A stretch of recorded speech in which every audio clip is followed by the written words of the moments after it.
A parallel linkage sounds complicated, and it has, when you first see a drawing of one, it does look a little bit complicated because it's actually got one, two, three, four pivots. Here are the two levers, the uprights in this case. Normally you would think of a lever sort of sideways like a seesaw. Well, it's like the two sideways levers, except they've been put together side by side upright, and they operate in that way. So that pivot there and that pivot there are normal pivots for two independent levers, and then this part along the bottom is a linkage that joins the two levers together. So the pivot, although it does allow motion, moves with the linkage. These two pivots, commonly called fixed pivots, stay where they are but still let the lever move in the normal way. So here we've got a moving pivot, here we've got a fixed pivot. So let's see it on the levers board.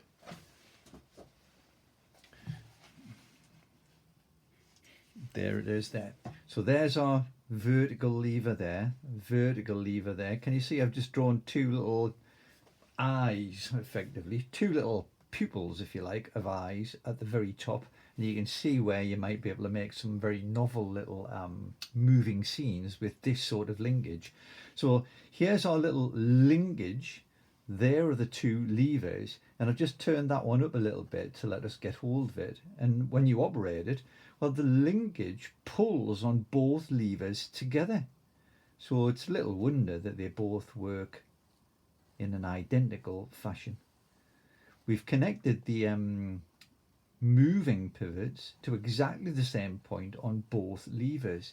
And this to and fro idea makes you think immediately really of car windscreen wipers. So a parallel linkage and car windscreen wipers, it's a very common example. So what can we do this with a little model scene? Well, it opens up all sorts of possibilities. So what we could do is think of, well, what would move with two eyes like that? Well, a creature. Now, I think I need to improve my design skills, but what if we wanted something like a cat? It looks like halfway between being a cat and a rabbit, or some strange creature, this, doesn't it? So what if we wanted to make a cat, and we wanted to make the eyes move? So that's not too difficult. And it really does look like the sort of eyes are following something, a mouse perhaps. Well, if we just left it at that, a lot of people would be happy. But why not take it a bit further? Let's say the cat's looking left and right, and he's actually having a bowl of cream, and he's looking left and right just to check there's nobody going to sneak up on him. So here's our little bowl of cream. That's going to be in the picture.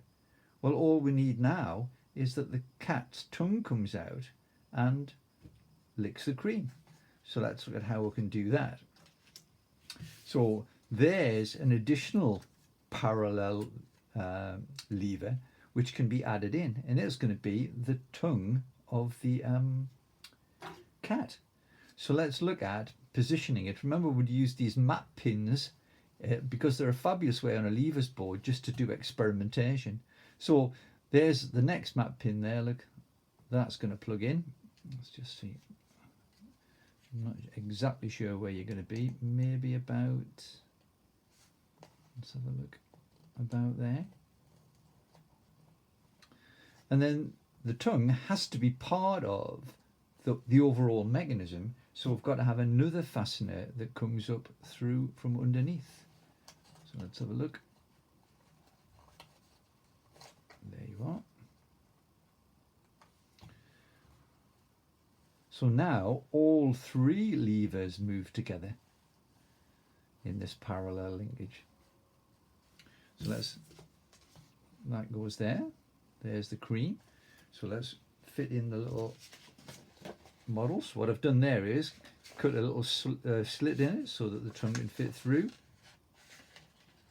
And this isn't the finished version.